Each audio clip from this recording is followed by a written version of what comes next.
আসসালামু আলাইকুম ভিউয়ার্স, সবাই কেমন আছেন? আশা করি সবাই ভালো আছেন।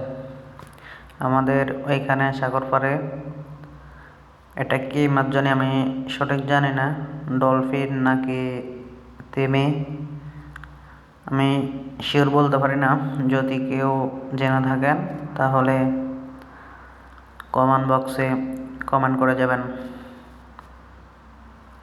দেখুন মাছটা অনেক বড়, বিশাল। জুম করে ভিডিও করা তো জন্য একটু ঝাপসা দেখা যাচ্ছে। সবাই ভিডিওটা ফুল দেখে যাবেন। মাছটা অনেক বিশাল, দেখতেও অনেক সুন্দর। কাছের মধ্যে আসছিল, আমাদের এক চাঁদিকে আমাকে ফোন দিয়েছিল। আমি যাইতে অনেকটা সময় লাগছে, এজন্য মাছটা মধ্যখানের দিকে চলে গেছে। তারপরে জুম করে একটু ভিডিও করা ভাবছি। আমি যেহেতু দেখছি আমাদের ভিউয়ার্সরে একটু দেখাই। সবাই ভালো থাকবেন, সুস্থ থাকবেন। আসসালামু আলাইকুম, আল্লাহ হাফেজ।